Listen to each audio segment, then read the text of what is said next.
Hello students, this is Abhishek Kumar SRS। आज हम लोग स्टार्ट करने जा रहे हैं इलेक्ट्रोकेमिस्ट्री का लेक्चर नंबर 8। तो आज हम लोग जो पढ़ेंगे वो बहुत इंपॉर्टेंट टॉपिक है कंपटीशन के पॉइंट ऑफ व्यू से, जेई और नीट के पॉइंट ऑफ व्यू से। बोर्ड के लिए इतना इंपॉर्टेंट नहीं है, लेकिन जेई और नीट के लिए काफ़ी इंपॉर्टेंट है। टॉपिक का नाम है थर्मोडायनेमिक्स ऑफ गैल्वेनाइज्ड सेल। क्या है? हेडिंग डाल लो, थर्मोडायनेमिक्स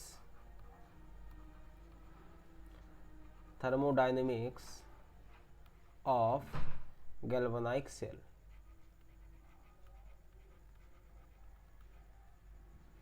आज हम गैल्वेनाइज्ड सेल की थर्मोडायनेमिक्स के बारे में बात करेंगे कि थर्मोडायनेमिक्स कैसे रिलेट करती है, क्या क्या होता है।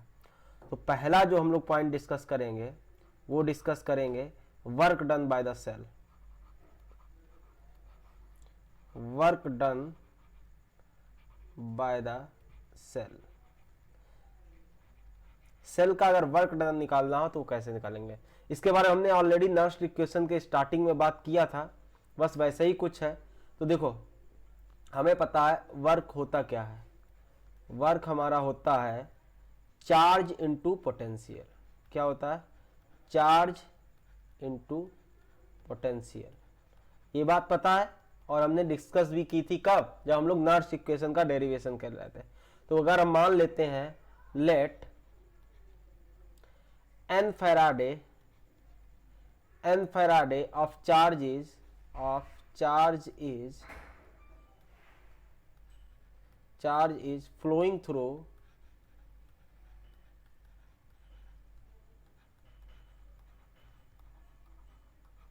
flowing through the cell having potential difference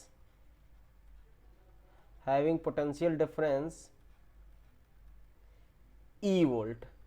समझ में आ रहा कि नहीं? तो ये मान के चल रहे हैं कि एक n फैराडे चार्ज फ्लो कर रहा है एक सेल में, जिसका पोटेंशियल डिफरेंस क्या है? E volt. तो यहां से वर्क कितना हो जाएगा? वर्क हो जाएगा W इक्वल टू आपका हो जाएगा चार्ज कितना हो गया? n फैराडे है तो n into F into electrode potential या फिर पोटेंशियल डिफरेंस। तो ये हो गया वर्क डन बाय सेल, जो हम लोग ऑलरेडी बता चुके हैं आपको नेक्स्ट इक्वेशन में। ठीक है। अगर पूछा जाए मैक्सिमम वर्क डन कितना होगा, तो मैक्सिमम वर्क डन आपका हो जाएगा charge into maximum potential difference. वो कितना हो जाएगा? ई नॉट के बराबर। तो ये आपका हो गया वर्क डन बाय सेल। ये हो गया आपका मैक्सिमम वर्क डन और ये हो गया आपका वर्क डन। समझ में आ रहा है? तो ये आप याद रखिएगा, वर्क डन। ठीक है। तो ये हो गई पहली बात। अब हम लोग जो बात करेंगे अब हम लोग आगे बात करेंगे किसका? गिब्स फ्री एनर्जी चेंज का। तो जो सेकेंड टॉपिक होगा हमारा थर्मोडायनेमिक्स में, Gibbs free energy change, basically delta G के बारे में और स्पॉन्टेनिटी के बारे में। किसके बारे में? स्पॉन्टेनिटी के बारे में।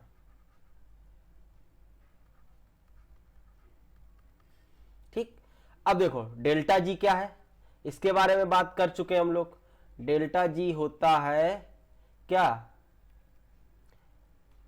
डेल्टा जी होता है वर्क, यूजफुल वर्क। ठीक है, useful work, sorry work useful लिखा है। ठीक है। माइनस डेल्टा जी होता है आपका यूजफुल वर्क, और जो कि होता है क्या?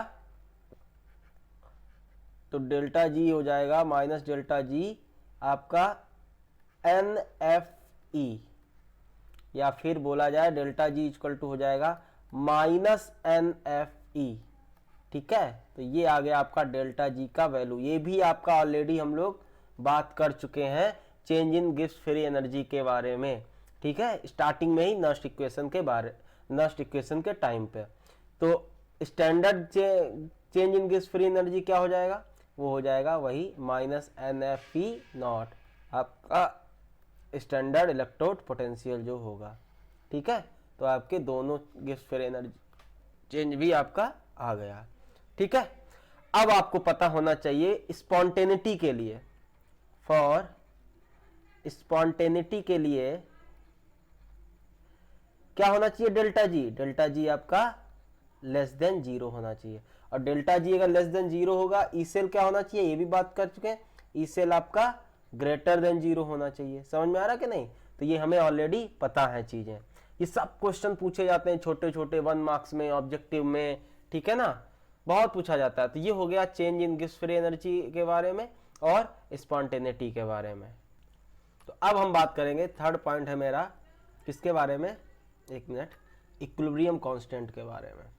ठीक है, इक्विलिब्रियम कांस्टेंट के बारे में। Equilibrium constant of reaction taking place in cell. जो सेल में रिएक्शन हो रही है उसके इक्विलिब्रियम कांस्टेंट के बारे में बात करेंगे। देखो एग्जांपल लेते हैं, जैसे हमारा एक सेल दिया गया है ZnSO4 salt bridge, copper SO4 और कॉपर। ये आपको रिएक्शन ये आपका सेल दिया गया है। ये आपका क्या है, एनोड हाफ सेल AHC। समझ में आ रहा है? देखो ये तो क्लियर हो गया anode half cell, cathode half cell बहुत आसानी से देख लेते होगे। ये हो गया आपका कैथोड हाफ सेल ये हो गया आपका कैथोड और ये हो गया आपका एनोड। ठीक है, एनोड पे क्या होगा, ऑक्सीडेशन, कैथोड पे क्या होगा, रिडक्शन। अब देखो जिंक है तो इसका दिया गया होगा, इसका ऑक्सीडेशन पोटेंशियल कितना होता है स्टैंडर्ड, दैट इज 0.76 वोल्ट। और कॉपर का जो ऑक्सीडेशन पोटेंशियल होता है स्टैंडर्ड होता है -0.34 वोल्ट। अब देखो इसका ऑक्सीडेशन होगा तो यहां पे आयन का कंसंट्रेशन क्या होगा, बढ़ेगा, क्योंकि भाई Zn है, Zn2+ में आयनाइज होगा तो आयन का कंसंट्रेशन क्या होगा, बढ़ेगा। इस बारे में हम बात कर चुके हैं बहुत पहले ही। ठीक है, और यहां पे ये इलेक्ट्रॉन गेन करेगा, Cu2+ Cu में कन्वर्ट होगा तो यहां पे आयन का कंसंट्रेशन क्या होगा, घटेगा। ठीक है, और ई सेल आपका होता क्या है, ई सेल आपका जो होता है, अगर ई सेल निकालना हो तो आपको पता होगा, ये बता चुके हैं, E oxidation potential of anode minus E oxidation potential of cathode. ठीक है, तो इसमें हम लोग देखते हैं क्या होता है एग्जैक्टली, जब यहां पे ऑक्सीडेशन पोटेंशियल जो डिफरेंस होता है दोनों का, या फिर दोनों का ऑक्सीडेशन पोटेंशियल जो ई सेल है वो 0 आ जाता है, तब हमारी जो इक्वेशन हो जाती है वो इक्विलिब्रियम पे आ जाती है, जो रिएक्शन हो जाती है इक्विलिब्रियम पे आती है। चलो लिख लेते हैं, फिर बात करते हैं इसके बारे में हम। ठीक है ना, तो लिख लीजिए, when cell starts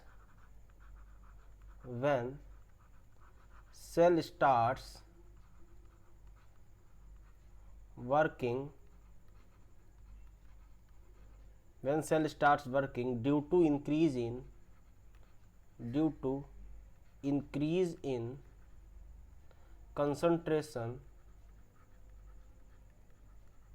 due to increase in concentration of ion at anode,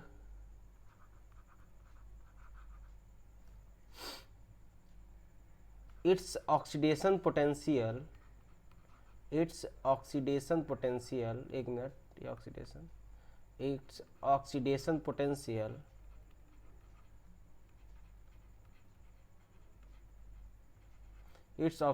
potential decreases, क्या हो जाता है, कम हो जाता है। मतलब जब स्टार्ट करता है सेल वर्क करना तब क्या होता है, कंसंट्रेशन एनोड पे इंक्रीज करती है, जिसकी वजह से इसका ऑक्सीडेशन पोटेंशियल डिक्रीज होने लगता है। ठीक है ना, और while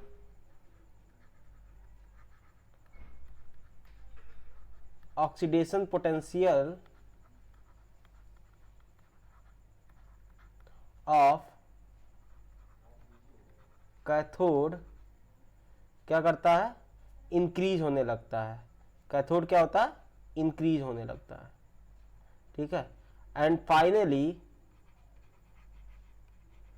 finally both becomes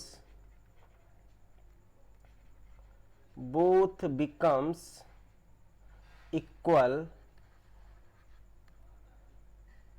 that is E cell become 0।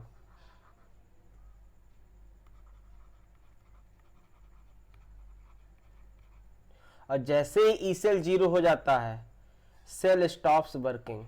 तो क्या होता है, सेल काम करना बंद कर देता है। Cell stops working and reaction comes to at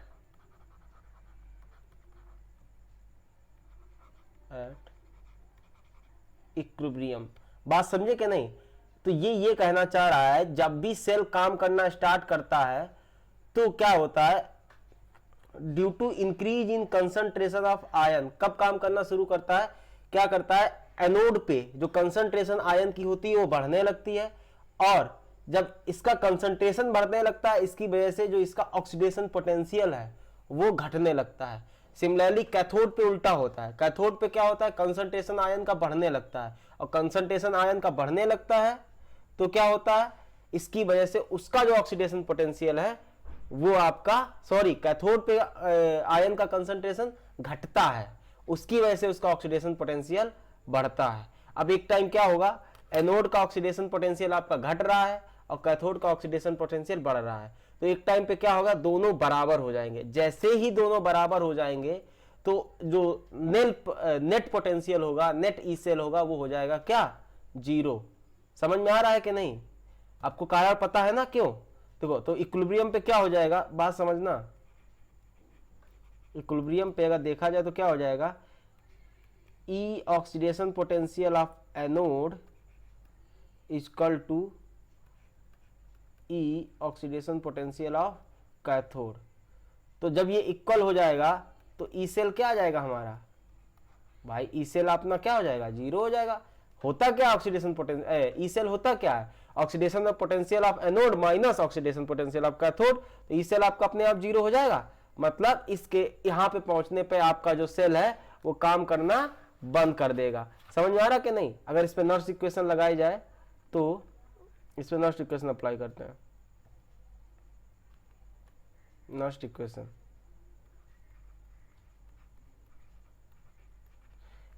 equilibrium condition पे जहाँ नर्स इक्वेशन लगाते हैं तो ई सेल आपका क्या होता है, ई सेल इक्वल टू होता है ई नॉट सेल, ध्यान से सुनना बेटा, बिल्कुल मत झेलना, ठीक है, minus 0.059 upon n log concentration of product upon concentration of reactant.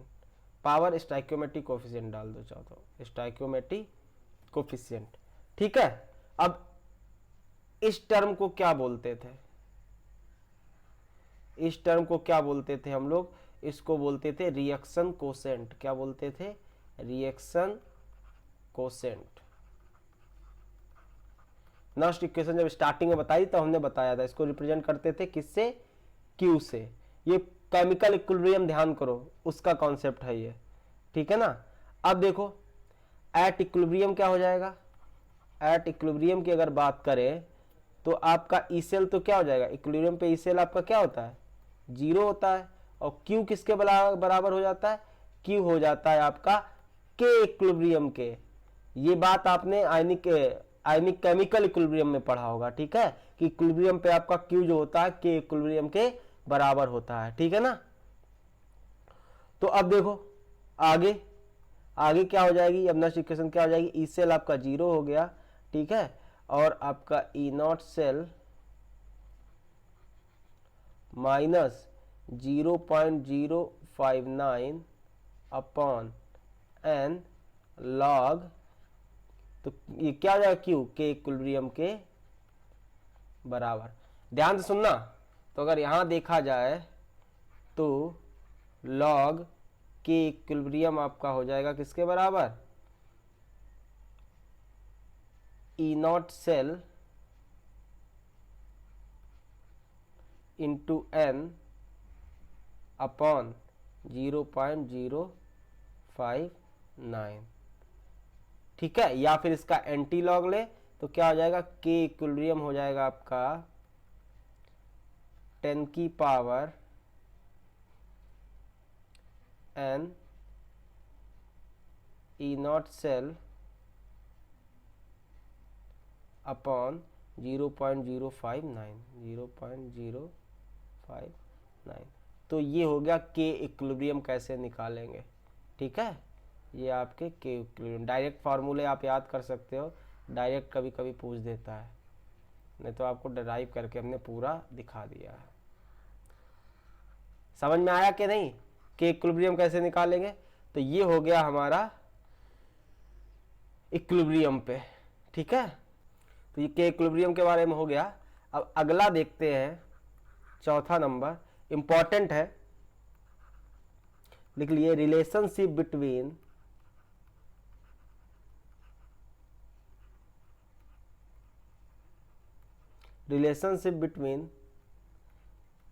Standard electrode potential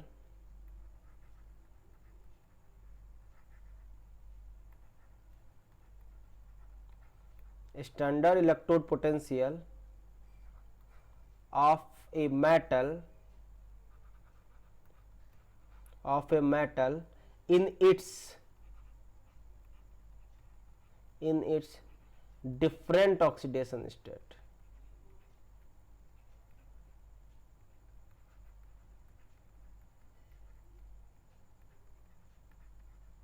बात समझे, इसमें एक ही मेटल की डिफरेंट ऑक्सीडेशन स्टेट में उसके पोटेंशियल डिफरेंस में क्या रिलेशन होगा, ये आपका इंपॉर्टेंट है, ठीक है ना। तो इसको समझने के लिए हम लोग सीधे क्वेश्चन पे फोकस करते हैं। क्वेश्चन है आपका, ध्यान से देखना, क्वेश्चन है आपका, इफ ऑक्सीडेशन ईओपी ऑफ किसका किसका दिया गया है, Fe से Fe2+ का दिया गया है क्या, X, ठीक है। और आपको दिया गया है किसका, Fe से Fe3+ का दिया गया है Y, और आपको लास्ट दिया गया है Fe2+ से Fe3+ का दिया गया है Z। आपको फाइंड करना है, find relation between X, Y and Z। तो आपको ये क्वेश्चन में पूछा गया है कि आपको बेसिकली ऑक्सीडेशन पोटेंशियल दिए गए हैं, ठीक है। Fe से Fe2+ का X दिया गया है, Fe से Fe3+ का Y दिया गया है। ये दोनों आपके मेटल आयन हैं, ये दोनों जो आपके एग्जाम्पल हैं मेटल आयन के हैं, मेटल आयन के। और ये आपका Fe2+ से Fe3+ में गया, ये जो हाफ सेल है ये आपका ऑक्सीडेशन रिडक्शन सेल का एग्जाम्पल है। कैसा है, ऑक्सीडेशन रिडक्शन सेल का एग्जाम्पल है कि इसका ऑक्सीडेशन भी हो सकता है, यहाँ पे ऑक्सीडेशन से रिडक्शन हो रहा, अब ये ऑक्सीडाइज भी हो सकता है, रिड्यूस भी हो सकता है, ठीक है ना। चलो अब हमें X, Y और Z में रिलेशन बताना है। तो आपको देखो दिया क्या गया, अगर ध्यान से देखेंगे तो आपको दिया गया है बेसिकली Fe किसमें जा रहा है, Fe2+ से 2 इलेक्ट्रॉन लूज करेगा। इसका जो E0 ऑक्सीडेशन पोटेंशियल दिया गया है वो दिया गया है X, ठीक है ना। ये E0 दिया गया है स्टैंडर्ड ऑक्सीडेशन पोटेंशियल, और हमें उसी का रिलेशन बताना है, ठीक है। फिर दूसरा दिया गया Fe से किसमें जा रहा है, Fe3+ में 3 इलेक्ट्रॉन लूज किए, तो इसका जो स्टैंडर्ड ऑक्सीडेशन पोटेंशियल दिया गया है वो दिया गया है Y, ठीक है। अब थर्ड वन दिया गया आपका Fe2 प्लस से Fe3 प्लस में जा रहा है, क्या करेगा, एक इलेक्ट्रॉन लूज करेगा और इसका स्टैंडर्ड ऑक्सीडेशन पोटेंशियल दिया गया कितना, Z। बात समझते चलो एकदम, ठीक है ना। ये हमारा सेकेंड इक्वेशन है, ठीक है, ये हमारा सेकेंड इक्वेशन है, सॉरी ये हमारा फर्स्ट इक्वेशन है, ये हमारा सेकेंड इक्वेशन है और ये हमारा थर्ड इक्वेशन है। कौन सा इक्वेशन है, थर्ड इक्वेशन, ठीक है ना। अब देखो जरा फर्स्ट इक्वेशन को हम लोग क्या लिख सकते हैं, फर्स्ट इक्वेशन को जरा घुमाओ। फर्स्ट इक्वेशन हमारी हो सकती है क्या, Fe2 प्लस 2 इलेक्ट्रॉन क्या हो जाएगा Fe में, और जो इसका E0OP हो जाएगा वो क्या हो जाएगा, वो हो जाएगा -x। ये हो जाएगा, ये लिख सकते हैं। मान लो अब ये हो गई हमारी फर्स्ट इक्वेशन यहाँ से। अब जरा फर्स्ट और सेकेंड को ऐड करो, फर्स्ट और सेकेंड को ऐड करो तो क्या आ जाएगा, on adding first and second, on adding first and second, जरा फर्स्ट सेकेंड को ऐड करो, ये वाली फर्स्ट और ये वाली सेकेंड को जरा ऐड करो, Fe2 प्लस, तो क्या हो जाएगा बताइए। अगर ऐड करेंगे तो ये थर्ड इक्वेशन मिल जाएगी। जरा देखो फर्स्ट वाली सेकेंड वाली को फर्स्ट वाली को ऐड करो तो हमें क्या मिल जाएगी, थर्ड इक्वेशन मिल जाएगी कि नहीं। तो अगर यहाँ से हम लोग देखें तो हमें मिलेगा Z = y - x, ठीक है, जो कि हमारा एक गलत आंसर है। क्या है, गलत आंसर है, ये गलत है। रीजन क्या है, विच इज रॉन्ग। यार देखो ध्यान से, हमारी जो फर्स्ट वाली इक्वेशन है वो क्या है, ध्यान से देखना, Fe2 plus 2 electron tends to Fe, ठीक है। और सेकेंड इक्वेशन क्या है, Fe, कहाँ गई सेकेंड इक्वेशन, Fe से Fe3 प्लस और क्या मिल रहा है, और 3 इलेक्ट्रॉन, इसका दिया गया -x और इसका दिया गया y वोल्ट, ठीक है, E0OP। देखो हम दिखा रहे हैं तो क्या हुआ, Fe से Fe निपट गया और 2 इलेक्ट्रॉन से 1 इलेक्ट्रॉन गया, तो हमारा क्या बन रहा है, Fe2 plus tends to Fe3 plus minus electron. तो देखो नेट में इलेक्ट्रॉन कैंसिल नहीं हो रहे हैं, तो इसीलिए ये आंसर गलत है। जब भी E0OP इस तरह निकालेंगे, ठीक है, तो हमारा इलेक्ट्रॉन कैंसिल होना चाहिए। पहला जब भी ऐसा करते थे हम लोग तो इलेक्ट्रॉन कैंसिल हो जाते थे, लेकिन यहाँ पे इलेक्ट्रॉन कैंसिल नहीं हो रहे हैं, इसीलिए ये जो अप्रोच है ये गलत है। इस तरह से हम लोग नहीं करेंगे। समझ में आ रहा है कि नहीं। सेल पोटेंशियल आपका एक्सटेंसिव प्रॉपर्टी होता है, उसको डायरेक्टली ऐड नहीं कर सकते हैं, लिख लो चाहो तो। Cell potential is intensive property. कैसी प्रॉपर्टी होती है, intensive property. Intensive property, hence it cannot be, hence it cannot be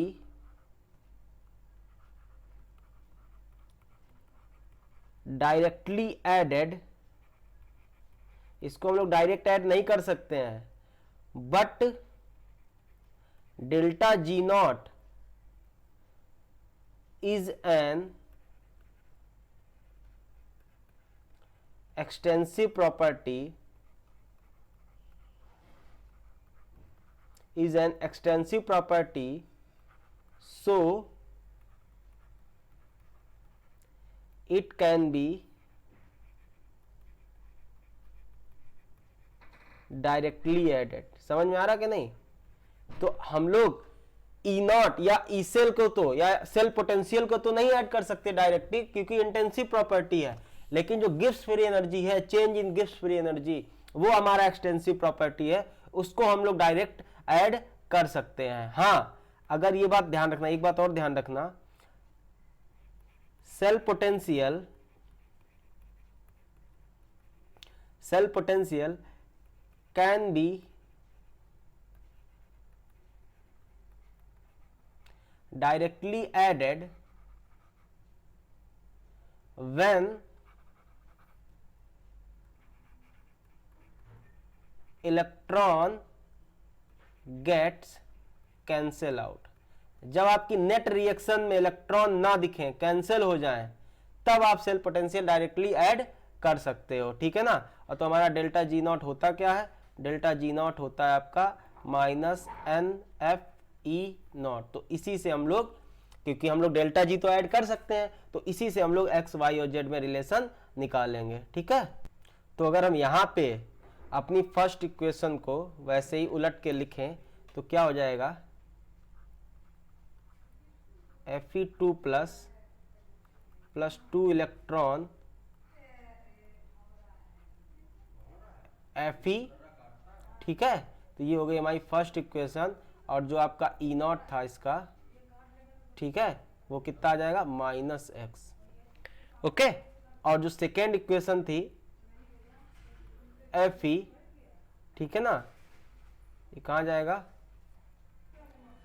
Fe3 plus में और 3 इलेक्ट्रॉन, ठीक है। तो ये हमारा क्या हो जाएगा, ये हमारी हो जाएगी कौन सी, सेकेंड इक्वेशन। और जो हमारा ई नॉट इसका आ जाएगा, क्या दिया गया था, y।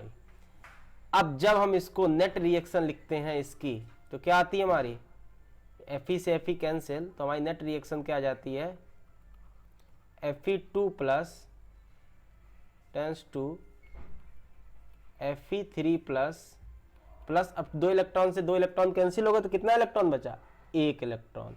अब देखो यहाँ पे करेंगे क्या, हम लोग डायरेक्ट इसका ई नॉट नहीं ऐड करेंगे, ठीक है। इसका जो ई नॉट दिया गया था, क्या दिया गया था, इसका जो ई नॉट दिया गया था, क्या दिया गया था, जेड दिया गया था। अब डायरेक्ट ऐड नहीं कर सकते क्योंकि ये इंटेंसिव प्रॉपर्टी है। जरा देखो, बट डेल्टा, इसका डेल्टा जी मान लो क्या है, डेल्टा जी1 है क्या, minus n F, E naught कितना दिया गया, माइनस एक्स। इसका डेल्टा जी2 कितना होगा, इसका डेल्टा जी2 होगा माइनस एन एफ वाई। अब इसका डेल्टा जी कितना होगा, मान लो डेल्टा जी3, ये क्या होगा, minus n F into Z. अब क्या है, ये तो एक्सटेंसिव प्रॉपर्टी है, तो इसको ऐड कर सकते हैं, ठीक है। Since delta G not is extensive property, कैसा है, एक्सटेंसिव प्रॉपर्टी है। अगर ये एक्सटेंसिव प्रॉपर्टी है, सो इट इज एडिटिव, इसको ऐड कर सकते हैं। तो क्या हो जाएगा आपका, डेल्टा जी3 इक्वल टू हो जाएगा delta G one plus delta G two, delta जी3, तो ये हो गया डेल्टा जी3 इक्वल टू हो जाएगा delta G one plus delta G2. अच्छा एक चीज यहाँ तो देखी नहीं, यहाँ एन की वैल्यू कितनी आएगी, यहाँ की एन की वैल्यू आएगी 2, तो क्या आ जाएगा minus 2 F X, minus minus plus हो जाएगा प्लस 2 एफ एक्स।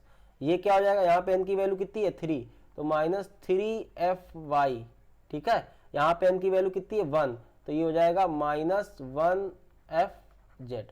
तो अब जी1 जी2 जी3 की वैल्यू रखो, तो जी3 इक्वल टू हो जाएगा minus F Z equal to, ठीक है, डेल्टा जी1 कितना है 2 F X minus 3 F Y. अब एफ आपका फैराडे है, ये कैंसिल हो गया, तो क्या बचा, minus Z equal to X minus 3 Y. तो माइनस जेड इक्वल टू क्या हो गया, सॉरी 2x माइनस 3 वाई। तो अगर जेड, तो जेड इक्वल टू क्या हो जाएगा, जेड इक्वल टू हो जाएगा आपका 3y माइनस 2x। तो ये आ गया आपका आंसर। समझ में आ रहा है कि नहीं, तो ये होगा आंसर, क्योंकि यहाँ पे डेल्टा जी आपका कैसा है, एडिटिव है, क्योंकि एक्सटेंसिव है। ई नॉट आपका एडिटिव नहीं है क्योंकि वो इंटेंसिव है। हाँ, तब ऐड कर सकते हैं जब नेट रिएक्शन में आपका इलेक्ट्रॉन ना आए, वो कैंसिल हो जाए। अच्छा समझे ना, चलो अब आगे देखते हैं। हाँ, इसमें आप एक बात और समझोगे कि मान लो ये इलेक्ट्रॉन ने कैंसिल करा दिए मल्टीप्लाई करके, ठीक है, मान लो इसमें आपने 3 से मल्टीप्लाई करा दिया तो ये हो जाएगा 3, ये हो जाएगा 6 इलेक्ट्रॉन, ठीक है, ये हो जाएगा 3Fe। बात समझे, इसमें आपने 2 से मल्टीप्लाई करा दिया 2Fe 3 प्लस, और ये हो जाएगा 6 इलेक्ट्रॉन, इलेक्ट्रॉन इलेक्ट्रॉन कैंसिल हो गए, ठीक है, और आपकी नेट रिएक्शन क्या आ जाएगी, नेट रिएक्शन अगर आगे आपके आ जाएगी 3Fe 2 प्लस, और आ जाएगा आपका इस साइड क्या आ जाएगा आपका यहाँ आ जाएगा Fe3 प्लस, नहीं 2Fe3 प्लस, और क्या आ जाएगा आपका साथ में आ जाएगा Fe। तो जरा देखो ये हमारी रिएक्शन ही चेंज हो गई, हमसे इस रिएक्शन के बारे में नहीं पूछा जा रहा था, ठीक है, हमसे पूछा जा रहा था किस रिएक्शन के बारे में, हमसे Fe2 प्लस से Fe3 प्लस, तो ये हमारी रिएक्शन, इस रिएक्शन तो हमारी कहीं इन्वॉल्व ही नहीं हुई, तो ये तो भैया रिएक्शन ही चेंज हो गई। तो ऐसा मत कर देना कि इसमें मल्टीप्लाई करके हम लोग एक्स और वाई जेड और जेड में रिलेशन निकाल लें, बेटा ये पॉसिबल नहीं है, क्योंकि ये रिएक्शन चेंज हो गई, ये रिएक्शन आ रही है 3Fe2 प्लस से 2Fe3 प्लस और Fe में, ठीक है, ये आपकी डिस्प्रपोर्शनेशन रिएक्शन हो गई है, ठीक है, ये हमारा रिक्वायर्ड रिएक्शन नहीं थी, ये बात गलती मत कर देना, जिस मेथड से हमने बताया उसी मेथड से एक्स और वाई जेड में रिलेशन निकलेंगे, ठीक है ना। चलिए अब आगे देखते हैं, ठीक है। पांचवा है आपका क्या, temperature coefficient, write down the heading temperature coefficient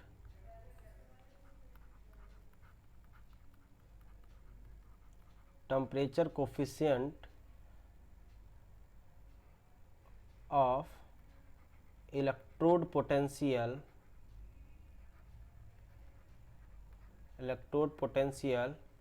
of galvanic cell,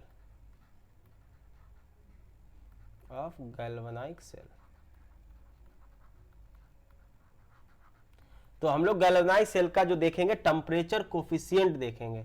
ये बेसिकली होता क्या है, लिख लो फिर बात करते हैं इसमें। इसमें लिखो variation of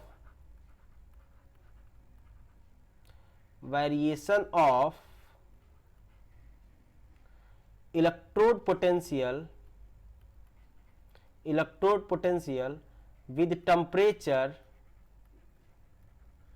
with temperature is known as temperature coefficient. तो इलेक्ट्रोड पोटेंशियल का कैसा वेरिएशन है, किसके साथ, टेम्परेचर के साथ, इसी को बोलते हैं हम लोग temperature coefficient.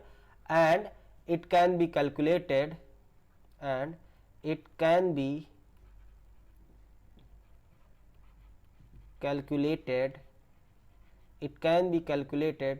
by knowing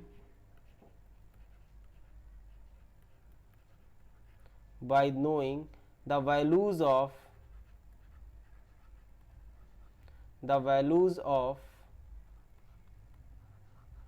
electrode potential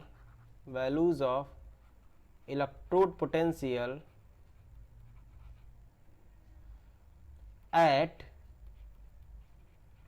two different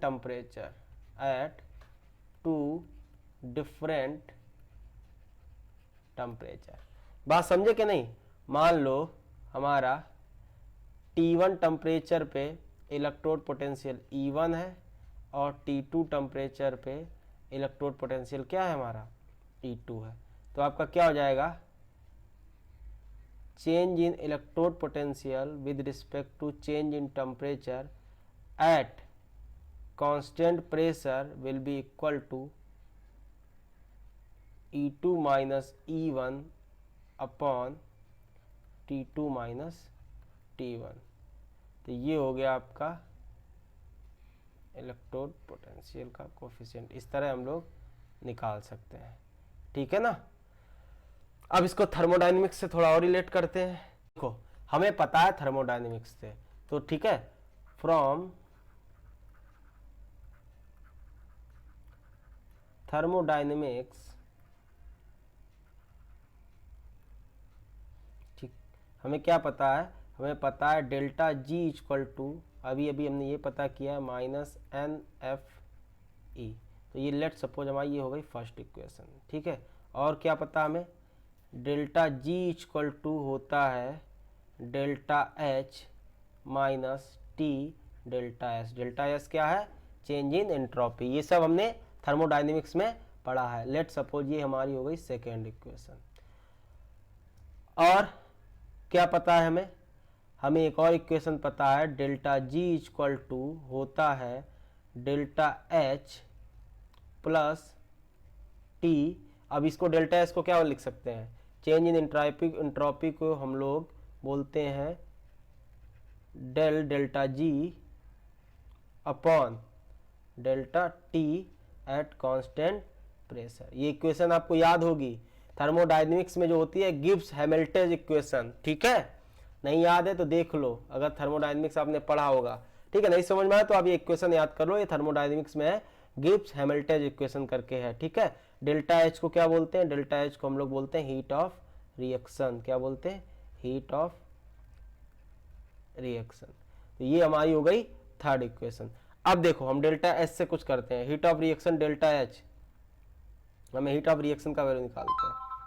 तो हीट ऑफ रिएक्शन कौन, डेल्टा एच के बारे में बात करते हैं। तो अगर हम first equation delta G equal to minus n F E, एक मिनट, डेल्टा जी है ये, delta G equal to minus n F E को पुट करते हैं, पुट इन इक्वेशन थर्ड।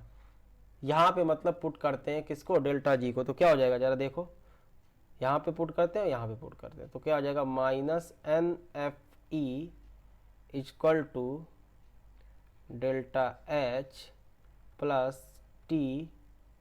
अभी क्या हो जाएगा, del minus n F E upon delta T. ठीक है, एट कांस्टेंट प्रेशर। अब जरा और देखो, तो इससे ये क्या हो जाएगा, फिर से देखते रहना, ध्यान से देखते रहना, minus n F E equal to delta H, minus बाहर आ जाएगा। ठीक है, प्लस, अगर माइनस बाहर आ जाएगा तो माइनस हो जाएगा ना, माइनस क्या आ जाएगा, एन एफ भी बाहर आ जाएगा, ये माइनस एन एफ टी, ये हो जाएगा आपका del E upon del T at constant pressure. समझ में आ रहा है कि नहीं। तो इसको और क्या लिख सकते हैं हम लोग यहाँ से डेल्टा एच की वैल्यू निकाल सकते हैं। तो डेल्टा एच क्या हो जाएगा हमारा, डेल्टा एच इक्वल टू हो जाएगा आपका minus n F E plus n F T del E upon del T. बात समझे कि नहीं समझे। तो ये हमारी आ जाएगी डेल्टा एच की वैल्यू। तो इसको हम लोग लिख सकते हैं delta H equal to minus n F common ले लो, minus n F equal to हो जाएगा आपका E minus T delta E upon delta T. तो ये हो गया हमारा क्या, हीट ऑफ रिएक्शन का फॉर्मूला। ठीक है, अगर सेल का हमें हीट ऑफ रिएक्शन निकालना हो तो इस तरह हम लोग निकाल सकते हैं। तो हीट ऑफ रिएक्शन भी आपको पता चल गया। ठीक है, तो ये हो गया हमारा हीट ऑफ रिएक्शन। अब जरा एंट्रोपी चेंज हमें अगर पता करना हो, डेल्टा एस पता करना हो, तो कैसे पता करेंगे, आगे लिखो, इसी को ही अगर फर्दर कंटिन्यू करें। ठीक है, ध्यान से देखना भाई, देखो बोर्ड में, जेईई मेंस, नीट में इस सबसे नहीं आता, लेकिन हाँ एडवांस में आ जाता है, और कभी कभी डायरेक्ट फार्मूला पूछ दिया जाता है आपका नीट और जेईई मेंस में।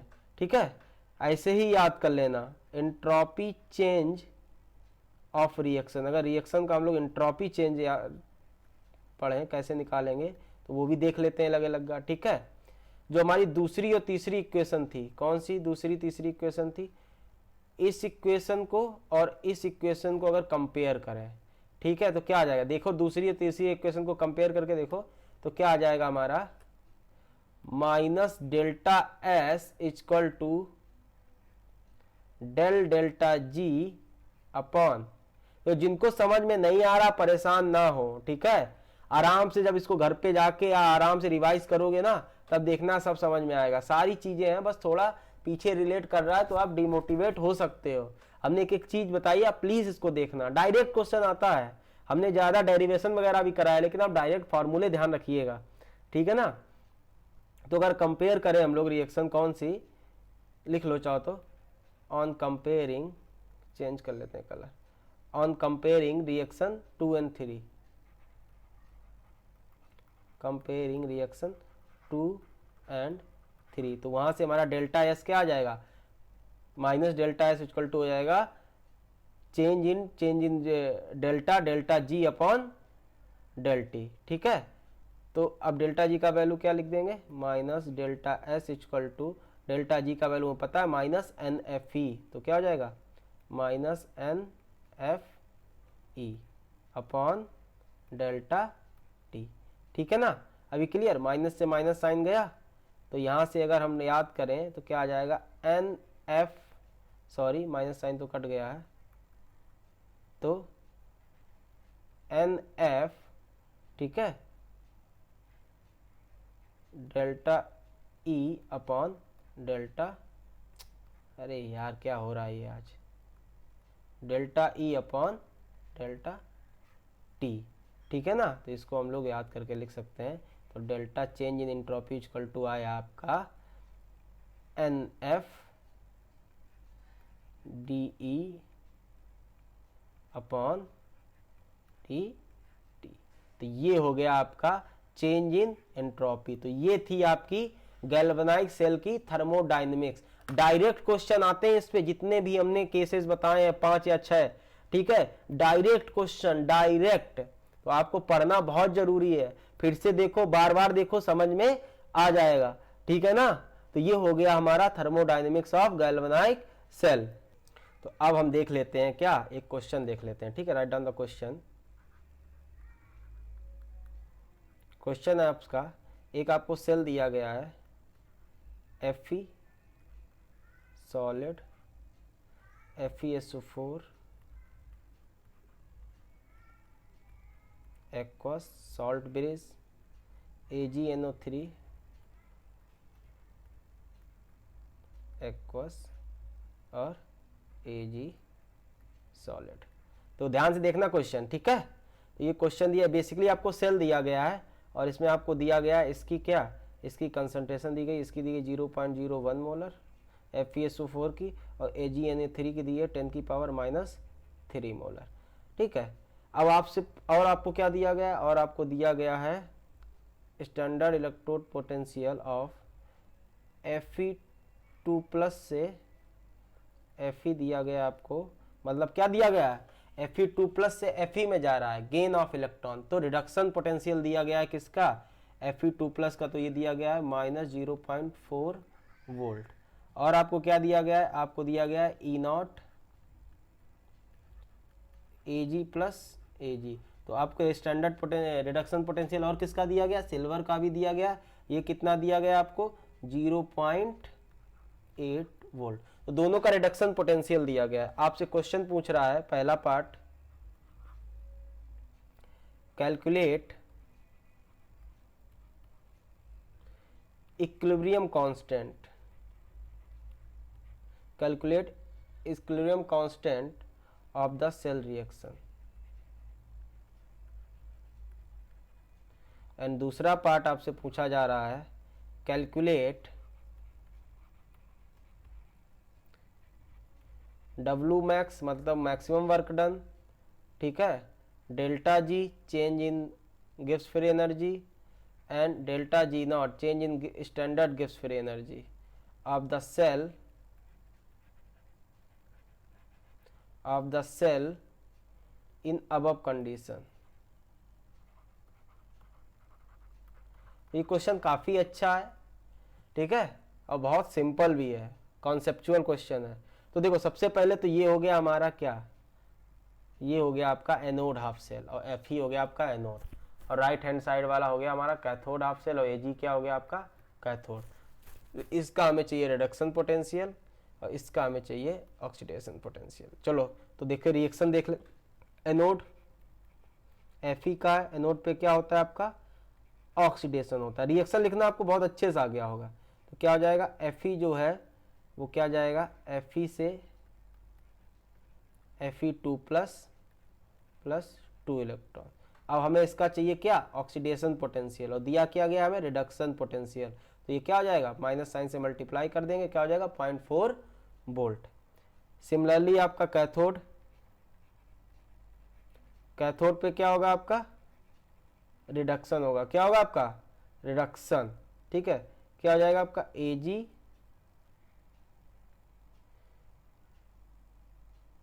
Ag क्या करेगा, Ag इलेक्ट्रॉन गेन कर रहा है, रुको ना यार, रिडक्शन है, उल्टा हो गया, दिमाग खराब है मेरा।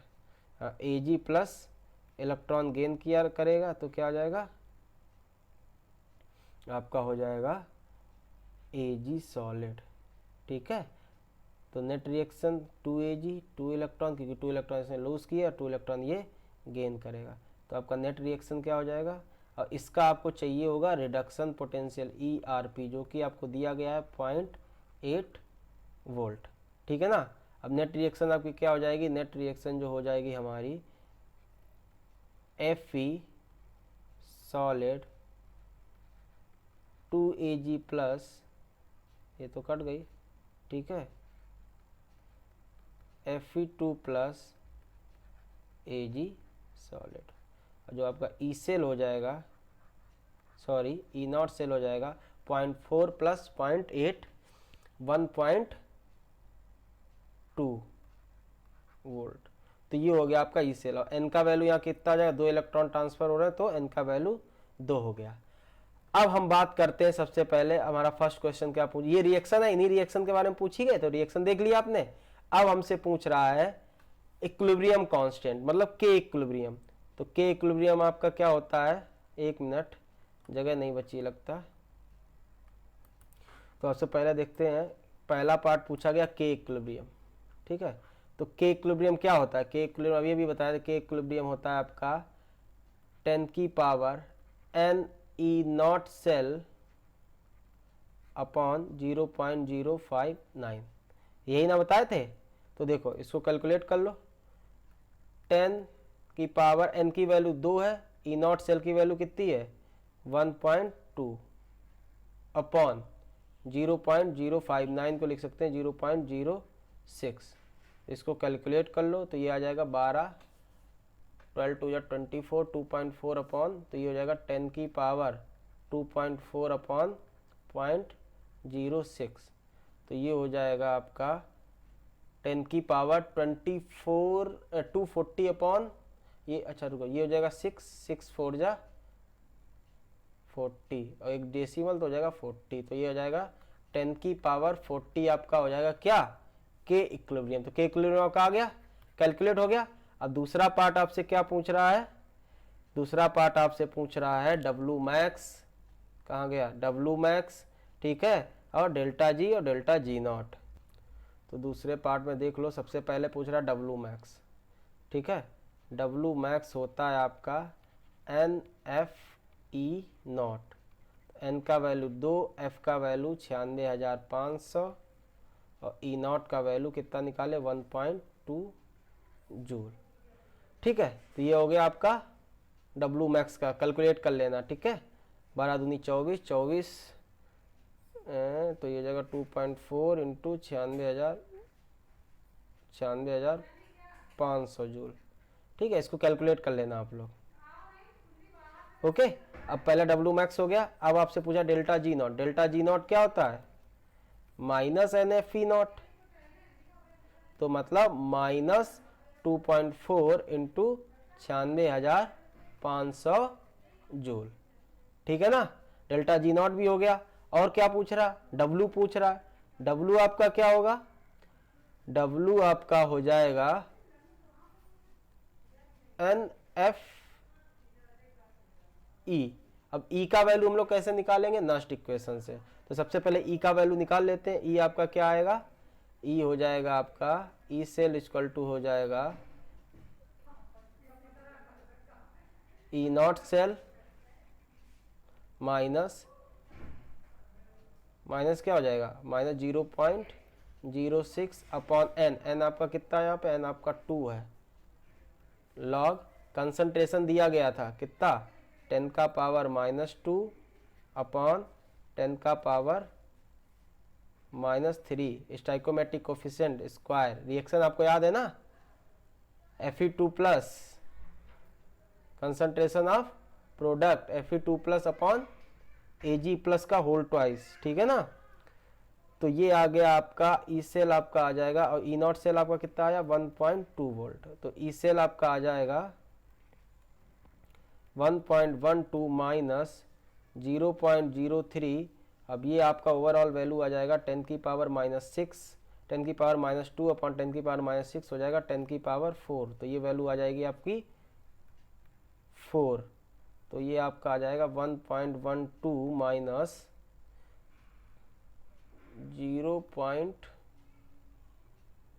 मिनट, ये क्या रहती चौक 12, तो 0.12, ठीक है ना। तो 0.12, 1 मिनट, ये 1.2 है, सॉरी ये आपका 1.2 करो ना, तो ये भी हो जाएगा 1.2। तो 1.2 minus 0.12 that will equal to 1.08 joule. तो ई सेल आपका आ गया 1.08 जूल। अब आप W निकाल सकते हो। W आपका क्या होगा, NF ई सेल।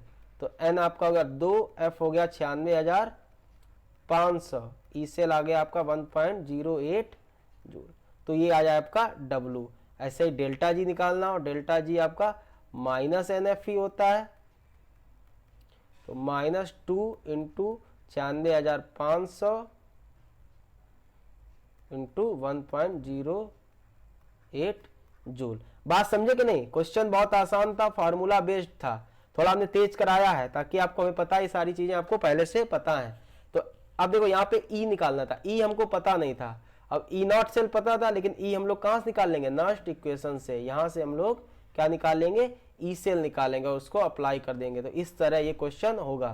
तो आज का लेक्चर हम यहीं खत्म करते हैं। बेसिकली हमारा यही था, थर्मोडायनेमिक्स गैल्वेनाइक सेल की पढ़नी थी, और उससे रिलेटेड जो कॉन्सेप्ट आते हैं वो पढ़े जाते हैं।